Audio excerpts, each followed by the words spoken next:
Hello students, good morning. Learn 24 academy में आपका स्वागत है। देखिए स्टूडेंट्स, हम डेली बेसिस पे आपके लिए करंट अफेयर्स के टॉपिक लेकर आते हैं और ये टॉपिक हैं, ये सभी प्रतियोगिता परीक्षाओं के लिए समान रूप से उपयोगी हैं, चाहे आप किसी भी एग्जाम की तैयारी कर रहे हों।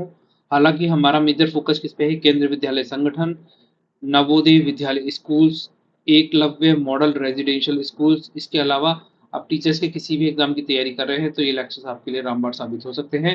तो आज ये बिना देरी करे स्टार्ट करते हैं। आज के करंट अफेयर्स से पहले हम कर रहे हैं करंट अफेयर्स वाला लेक्चर, आपको इवनिंग में मिलेगा। अभी हम लेकर आ रहे हैं गवर्नमेंट स्कीम्स ऑन एजुकेशन। तो ये इससे पहले कर लेते हैं, कल के लेक्चर के जो क्वेश्चंस दिए थे आपको उनको सॉल्व कर लेते हैं।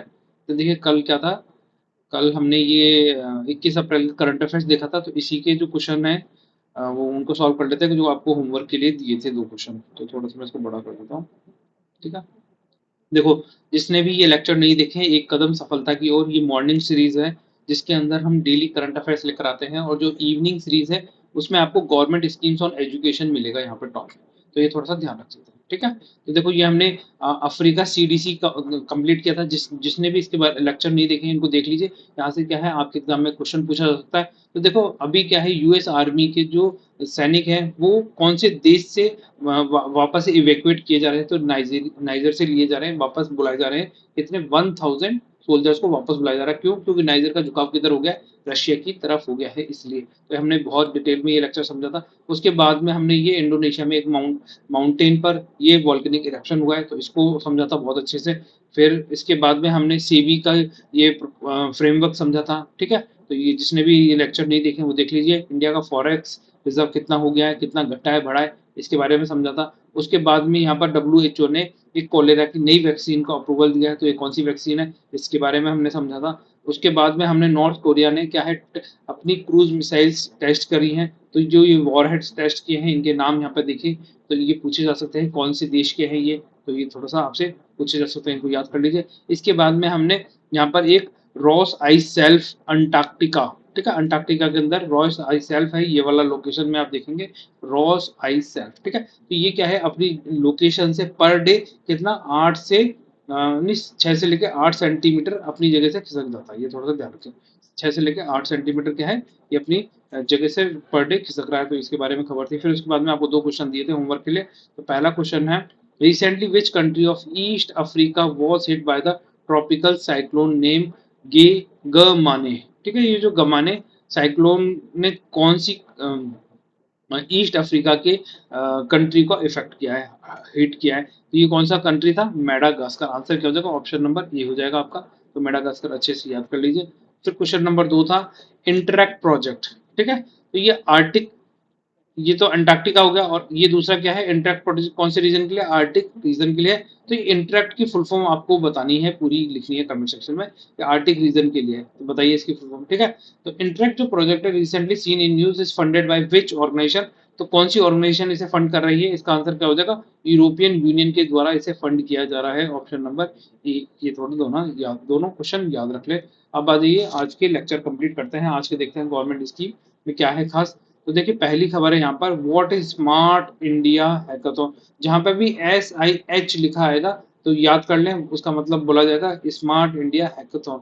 तो ये अभी क्या है, जो इसका लेटेस्ट एडिशन हुआ था 19 दिसंबर 2023 को हुआ था ये। ठीक है, तो ये लेटेस्ट एडिशन था। तो ये कब ओरिजिनेट हुआ था, इसका ऑब्जेक्टिव क्या है, वो सारी चीजें समझेंगे। यहीं से आपके एग्जाम में क्वेश्चन पूछे जाते हैं। तो आज इसको देखते हैं।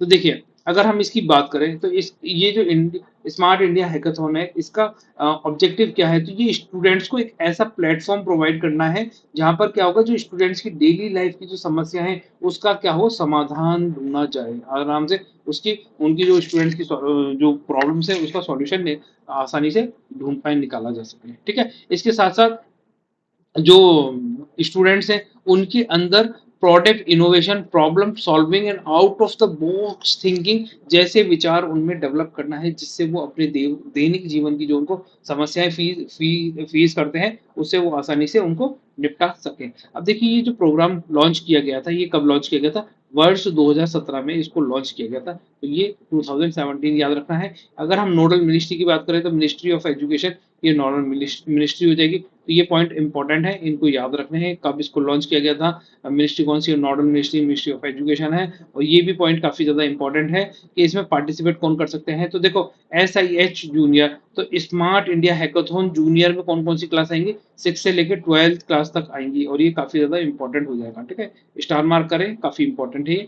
SIH जूनियर की बात करें तो स्मार्ट इंडिया हैकाथॉन जूनियर में कौन सी 6 से लेकर 12th क्लास तक की बात करता है। और SIH सीनियर की बात करें तो इसमें हायर एजुकेशन, हायर क्लासेस में पढ़ने वाले स्टूडेंट्स की बात करता है, जैसे कि ग्रेजुएशन, पोस्ट ग्रेजुएशन, PhD जो कर रहे हैं स्टूडेंट, उन्हें बोला जाएगा smart India hackathon senior students. ठीक है, अगर हम बात करें की फीचर्स की इसकी, तो smart India hackathon is being run in 2 formats. तो ये जो स्मार्ट इंडिया हैकाथॉन है, इसको 2 फॉर्मेट में रन किया जा रहा है। पहला तो smart India hackathon software format होगा, और दूसरा हार्डवेयर फॉर्मेट होगा। तो ये दोनों चीजें याद रख सकते हैं। अब जो इसमें थीम रखी गई है, किन विषयों पर बच्चे अपनी ये जो प्रॉब्लम सॉल्विंग का कार्य करेंगे, तो वो थीम्स हैं, एक सेकंड रुको, ठीक है, वो थीम्स हैं space technology, smart education, disaster management, robotics and drone, and heritage and culture. तो ये इन थीमों पर स्टूडेंट्स क्या करेंगे, सॉल्यूशन निकाल निकाल के लाएंगे जो भी बच्चों को प्रॉब्लम फेस होती है। और जो बच्चे, जो भी मतलब ग्रुप स्टूडेंट्स या फिर जो कोई सॉल्यूशन ढूंढेंगे, उनको क्या है, स्मार्ट इंडिया हैकाथॉन में पर जो टीम होगी उनको 1 लाख रुपए हर प्रॉब्लम के सॉल्व करने पर दिए जाएंगे पैसे।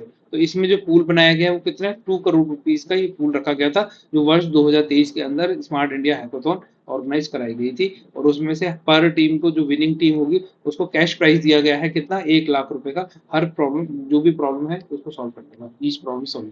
ठीक है, अब देखिए नेक्स्ट खबर है यहाँ पे प्रगति प्लेटफॉर्म। ये प्रगति प्लेटफॉर्म भी आपसे पूछा जा सकता है, और ये काफी ज्यादा इंपॉर्टेंट है आपके एग्जाम पॉइंट ऑफ व्यू से। ठीक है, तो ये प्रगति प्लेटफॉर्म क्या है, प्रगति की सबसे पहले तो फुल फॉर्म याद कर लीजिए, proactive governance and timely implementation. तो देखो आपने जो इसकी फुल फॉर्म पढ़ते ही आपको समझ में आ रहा है कि जो गवर्नमेंट गवर्नमेंट क्या करेगी, जैसे सरकार है, सरकार के नुमाइंदे यहाँ बैठे हुए हैं, तो ये सब क्या कर रहे हैं, यहाँ पर प्रॉब्लम सुन रहे हैं, देख रहे हैं, और अपनी तरफ से जो भी गवर्नमेंट की पॉलिसीज हैं, गवर्नमेंट के वर्क है, उसको अपनी तरफ से ही क्या है, इम्प्लीमेंट करना, टाइमली इम्प्लीमेंट करने के लिए ये प्रगति प्लेटफॉर्म लॉन्च किया गया है। ये थोड़ा सा ध्यान रख सकते हैं। इसमें क्या होगा, ये जब ये प्रगति प्लेटफॉर्म क्या करेगा, ई ट्रांसपेरेंसी एंड ई अकाउंटेबिलिटी लागू करेगा। जैसे मान लीजिए किसी बंदे को कोई समस्या आती है, तो वो क्या क्या करेगा, ऑनलाइन अपनी समस्या का लिख के भेज देगा कि मुझे ये प्रॉब्लम है, जैसे मेल कर देगा, या फिर इनकी वेबसाइट है, जो प्लेटफॉर्म है, जो पोर्टल बनाए गए, वहाँ पे अपलोड कर देगा ये समस्या। जैसे हमारी स्ट्रीट लाइट नहीं जल रही है, तो हम क्या करेंगे, उसकी फोटो खींच के वेबसाइट पे या फिर एप्लीकेशन पे अपलोड कर देंगे, तो तुरंत प्रभाव से उसका सॉल्यूशन निकाल के देंगे, और अपनी तरफ से भी ये कार्य करेंगे। तो ई ट्रांसपेरेंसी, ई अकाउंटेबिलिटी क्या करता है, ये लागू करता है एक तरीके से। ये थोड़ा सा ध्यान रखें। ठीक है, अब ये जो प्लेटफॉर्म है कब लॉन्च किया गया था, इस प्लेटफॉर्म को लॉन्च किया गया था 25 मार्च 2015 में ये प्रगति प्लेटफॉर्म लॉन्च किया गया था। ये थोड़ा सा ध्यान रखें। तो ये प्रगति प्लेटफॉर्म क्या कर रहा है, ई पारदिशा, ई जवाबदेही लागू कर रहा है सरकार के ऊपर।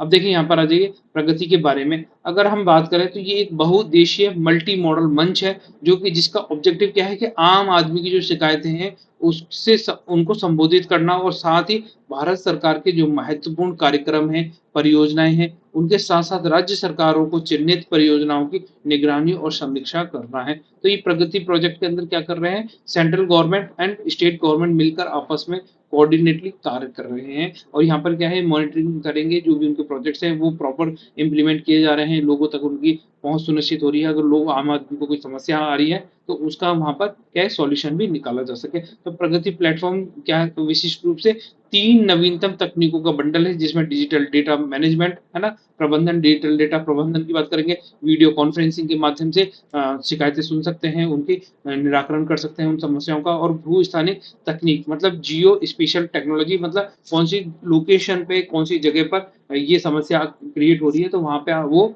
आसानी से उसका सॉल्यूशन निकाला जा सके। ठीक है, तो जियो स्टेटिक मतलब यानी सैटेलाइट का भी इस्तेमाल किया जाएगा, जो जीपीएस टेक्नोलॉजी इसका भी इसमें इस्तेमाल किया जाएगा, लोगों को बेटर से बेटर सर्विसेज प्रोवाइड करने के लिए। ये सरकारी संघवाद की दिशा में एक अनूठा संयोजन भी प्रदान करता है। देखो संघवाद क्या है, संघवाद का मतलब होता है फेडरलिज्म। फेडरलिज्म का मतलब है कि जहाँ पे सेंटर और स्टेट अलग अलग ना होकर एक एक यूनिट के रूप में कार्य करते हैं। ठीक है, तो यहाँ पर क्या है, भारत सरकार के सचिव और राज्य सरकार के मुख्य सचिवों को ये एक मंच प्रोवाइड करने का कार्य कर रहा है ये प्रगति स्कीम, ये थोड़ा सा ध्यान रखते हैं। इसके अलावा प्रधानमंत्री जमीनी स्तर की स्थिति की पूरी जानकारी और नवीनतम दृष्टियों के साथ संबंधित केंद्र और राज्य के अधिकारियों के साथ मुद्दों पर चर्चा भी करेंगे, जिससे क्या होगा, जो आम लोगों की समस्या है उनको आसानी से सुना जा सके और उनका सॉल्यूशन निकाला जा सके। उसके बाद अगर हम बात करें इसकी विशेषताओं की, तो ये त्रिस्तरीय प्रणाली है। त्रिस्तरीय मतलब थ्री टायर सिस्टम है, जिसमें तीन टायर में कौन कौन आएंगे, ये आपसे पूछा जा सकता है, तो इसको इंपॉर्टेंट मार्क करें और इसको याद कर लें। पीएमओ जो प्राइम मिनिस्टर ऑफिस होता है वो, केंद्र सरकार सेंट्रल गवर्नमेंट के जो सचिव होंगे वो, और राज्य सरकार के जो मुख्य सचिव होंगे, ये तीनों को एक प्लेटफॉर्म पे लाने का कार्य करता है। और यहाँ पे प्रधानमंत्री एक मासिक कार्यक्रम आयोजित करेंगे, मतलब मंथली, पर मंथ क्या करेंगे, एक प्रोग्राम आयोजित करेंगे, जहां वह डेटा और भू संरचना विज्ञान दृश्यों द्वारा सक्षम वीडियो कॉन्फ्रेंसिंग के माध्यम से भारत सरकार के सचिवों और मुख्य सचिवों के साथ क्या करेंगे, बातचीत करने का कार्य करेंगे कि भाई कितना कार्य हो रहा है, कितना इम्प्लीमेंटेशन हो रही है, जो भी हमारी स्कीम्स हैं या फिर गवर्नमेंट प्रोजेक्ट्स हैं। तो यहाँ पे ये यही काम कर रहे हैं, सारे बैठे हुए हैं, प्राइम मिनिस्टर जो हमारे मोदी जी हैं वो बैठे हुए हैं, और उनके साथ में सेंटर और स्टेट के जो सचिव हैं वो बैठे हुए हैं, और वीडियो कॉन्फ्रेंसिंग के माध्यम से ये क्या कर रहे हैं, सुन रहे हैं, समस्या का निराकरण कर रहे हैं, जो भी समस्या आ रही है, या फिर प्रोग्रेस रिपोर्ट जान रहे हैं कि भाई कितना कार्य हो रहा है, कितना नहीं हो रहा। तो यह कार्यक्रम हर महीने, और ये लाइन भी काफी ज्यादा इंपॉर्टेंट है, इसको बहुत ज्यादा वेरी वेरी इंपॉर्टेंट मार्क करें इसको, है ना, स्टार मार्क कर लें, कई काफी सारे स्टार मार्क लगा ले, मैं एक और मार्क लगा ही देता हूँ, 3-4 स्टार से, ठीक है, क्योंकि यहाँ से आपसे एग्जाम में क्वेश्चन पूछे जा सकते हैं। 3 स्टार लगा दिए। तो ये कार्यक्रम हर महीने एक बार चौथे बुधवार को, देखो मंथ में क्या होते हैं, 4 बुधवार आएंगे, तो जो लास्ट का जो बुधवार होता है, चौथा बुधवार को अपराह्न 3:30 बजे आयोजित किया जाएगा। ये जो प्रोग्राम है हर महीने जो 4th बुधवार होगा उसको ये आयोजित किया जाएगा, जिसका नाम क्या रखा गया है, प्रगति दिवस के रूप में इसका नाम मतलब सेलिब्रेट किया जाएगा इस डे को। तो प्रगति डे आपसे पूछा जा सकता है, व्हाट इज प्रगति डे। तो प्रगति डे क्या है, ये जो प्रगति प्लेटफॉर्म है इसका एक प्रोग्राम आयोजित किया जाएगा पर मंथ, कब, every Wednesday, every Wednesday, 4th Wednesday of every month, ऐसे बोलिए, ठीक है। तो 4th Wednesday of every month 3:30 बजे ये प्रोग्राम आयोजित किया जाएगा, जिसे प्रगति दिवस के नाम से जाना जाएगा। ये प्रणाली शिकायतों, परियोजना निगरानी समूहों और सांख्यिकी और क्रियान्वयन मतलब सांख्यिकी और कार्यक्रम क्रियान्वयन मंत्रालय के लिए एक डेटाबेस को आगे बढ़ाएगी, मजबूत करेगी और फिर से री इंजीनियर करने का कार्य करेगी। तो ये क्या है, ये Pragati provides interface and platform of all these 3 aspects. जो ये तीनों पहलू हैं इनके लिए एक इंटरफेस और मंच प्रदान करने का कार्य कर रही है प्रगति दिवस इन तीनों के लिए, जहाँ पर क्या है, शिकायतें सुनी जाएंगी, जो भी परियोजना है उनका निराकरण किया जाएगा, और जो हमारा स्टैटिस्टिक्स एंड प्रोग्राम इम्प्लीमेंटेशन मंत्रालय है, तो उनको एक प्लेटफॉर्म प्रोवाइड कर रही है, सारे तीनों मिलकर आपस में ये कार्य कर सकते हैं। अब आइए नेक्स्ट चलते हैं आगे। नेक्स्ट है, ये क्वेश्चन है आपके लिए होमवर्क के लिए, क्वेश्चन नंबर 1 होमवर्क का क्वेश्चन है, इसका आंसर कमेंट सेक्शन में जरूर लिखें। व्हाट इज सलास वाई गोमेज, ठीक है। तो सलास वाई गोमेज ये क्या है, जो आपने रिसेंटली सीन देखा है न्यूज के अंदर, हाल ही में समाचारों में देखा गया, सलास वाई गोमेज क्या है, ठीक है।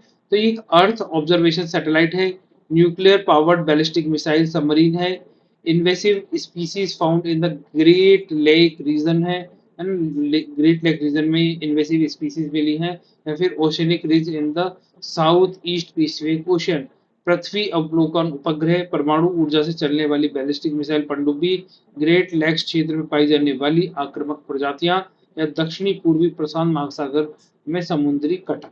तो ये पहला क्वेश्चन हो जाएगा, इसका आंसर आप कमेंट सेक्शन में जरूर लिखें। फिर देखिए क्वेश्चन नंबर 2, ये भी आपके लिए होमवर्क का क्वेश्चन है, इसका भी आंसर आपको कमेंट सेक्शन में लिखना है। Sorry, recently where was the world future energy summit 2024 organised. Sorry, तो देखो हाल ही में विश्व भविष्य ऊर्जा शिखर सम्मेलन 2024 कहाँ आयोजित किया गया, अबू धाबी, लंदन, पेरिस या न्यू दिल्ली। तो जल्दी से इसका आंसर कमेंट सेक्शन में लिख के बताइए कि अभी हाल ही में जो अगर इंग्लिश में बोले तो वर्ल्ड फ्यूचर एनर्जी समिट, और हिंदी में बोले तो विश्व भविष्य ऊर्जा शिखर सम्मेलन 2024 कहाँ आयोजित किया गया, अबू धाबी में, लंदन में, पेरिस में या नई दिल्ली में। तो ये 2 क्वेश्चन आपके लिए होमवर्क है, इनके आंसर जरूर कमेंट सेक्शन में लिखें। तो फिर स्टूडेंट मिलते हैं नेक्स्ट लेक्चर में, तब तक के लिए बाय। आप सब लोग खुश रहें, अपना ध्यान रखें। अगर आपकी कोई भी समस्या है तो उसके बारे में आप हमें कमेंट सेक्शन में लिख सकते हैं। हम अपनी तरफ से जो भी कोशिश होगी वो आपके लिए करने की कोशिश करेंगे, आपकी समस्याओं का निराकरण करेंगे, ठीक है। और अगर आपकी कोई सजेशंस हैं, ठीक है, तो वो भी आप कमेंट सेक्शन में लिख सकते हैं, उनके बारे में भी आपको उस पर विचार किया जाएगा, जो भी आप सजेशन देंगे।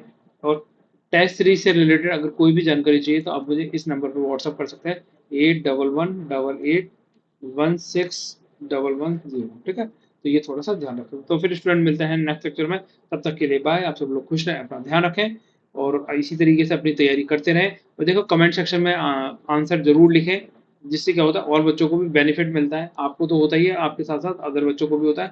और आप ज़्यादा फायदा किसको होता है, जो आंसर लिख रहा है उसको तो होता ही होता है, ये हमेशा ध्यान रखें।